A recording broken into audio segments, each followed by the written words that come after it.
Saudaraku, pevoli asal Amerika Serikat Giovanna Milana atau Gia yang merupakan teman duet Megawati Hangestri di Liga Voli Korea telah memastikan masa depannya.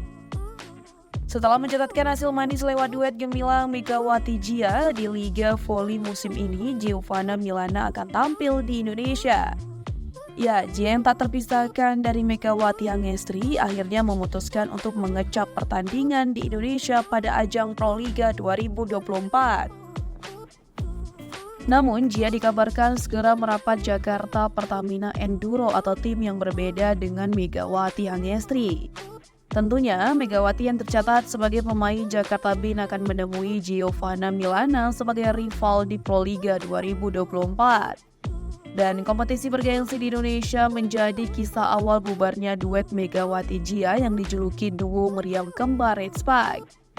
Pasalnya, pemain asing asal Amerika Serikat itu tidak melanjutkan kontraknya di Liga Voli Korea setelah melakoni laga bergengsi di Proliga 2024. Di mana pemain yang baru saja dikabarkan main di Proliga 2024 memutuskan pulang kampung ke negara asalnya Amerika Serikat.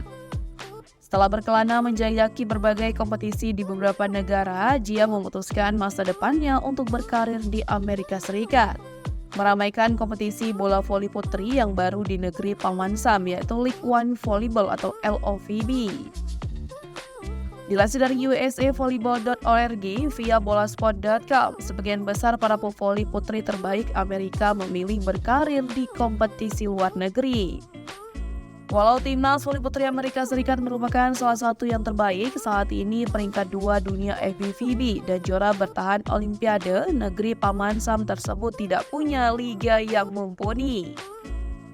Para pemain mereka lebih memilih untuk tampil di negara lain yang memiliki liga putri kelas elit seperti Italia, Turki, dan Jepang untuk mempertajam kemampuan mereka.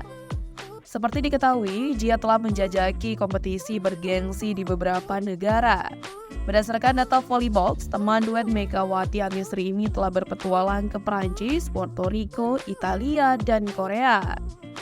Di Liga Voli Korea Selatan 2023-2024, Gia turut berperan dalam membawa Rizpang mencapai babak playoff pertama setelah 7 tahun. Kini, pemain dengan tinggi badan 188 cm tersebut akan tampil di Indonesia, dimulai dari laga eksibisi bersama Red Spike dan berlanjut ke Proliga 2024. Adapun soal tim yang akan diperkuat Gia di LOVB nanti, belum ada informasi yang terlihat dalam situs resmi kompetisi di LOVB.com. Nama Gia juga tidak terlihat dalam profil atlet kendati telah diumumkan melalui akun media sosial resmi LOVB. Sementara kompetisi LOVB sendiri dimulai pada November mendatang atau berkaitan dengan putaran pertama dari Liga Voli Korea yang biasanya dimulai pada Oktober. Akan ada 6 tim profesional yang bersaing di Liga Amerika Serikat tersebut, diantaranya adalah LOVB Atlanta Volleyball, LOVB Austin, LOVB Houston, LOVB Madison, LOVB Omaha, dan LOVB Salt Lake.